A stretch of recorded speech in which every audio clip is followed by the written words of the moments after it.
Olivier, à Halifax, il y a des problèmes d'insalubrité dans certains logements et il y a des locataires qui ont décidé de dénoncer vigoureusement la situation.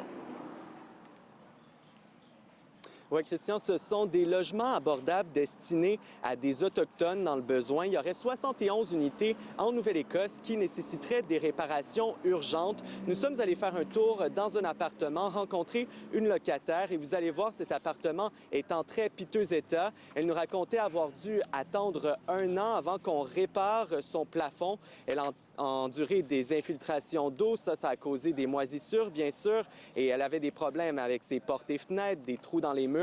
Donc, on a finalement ordonné, c'est un inspecteur de la ville d'Halifax qui a ordonné les réparations, l'association de logements abordables qui est allée faire les réparations, mais selon la locataire, ce qu'on a pu constater, le travail a été complètement bâclé. Vous pouvez l'écouter.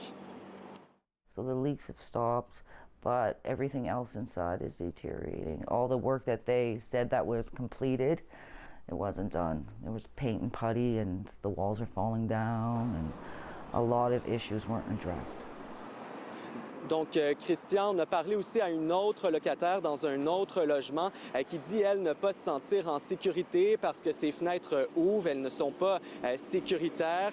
Donc, du côté du responsable de l'association qui gère les logements devant laquelle je me trouve, on dit que c'est une faute d'argent de la province et du fédéral qui l'empêche de faire les réparations adéquates. Donc, vous voyez, les besoins sont urgents. Du côté de la province, on nous dit qu'on a 7 millions de dollars qui s'en vient pour la réparation de ces logements, mais que les locataires devront encore attendre. C'est de l'argent du fédéral qui provient de la stratégie nationale sur le logement qui a été annoncée en 2017 et même rendue en 2020.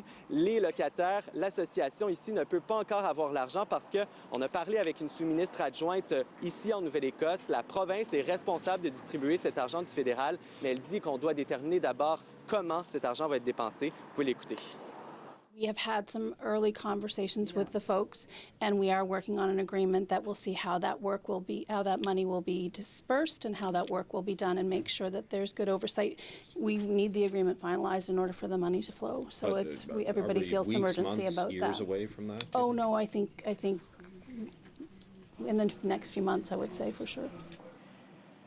Donc, Christian, tout de même une lueur d'espoir pour ces locataires parce que le responsable ici de l'association devait rencontrer la sous-ministre adjointe que vous venez d'entendre à l'instant pour parler de justement comment cet argent pourra être dépensé, doit être dépensé pour mener ces travaux de réparation importants. On ne sait pas encore si la rencontre a bel et bien eu lieu, mais ça devrait se passer aujourd'hui ou très bientôt.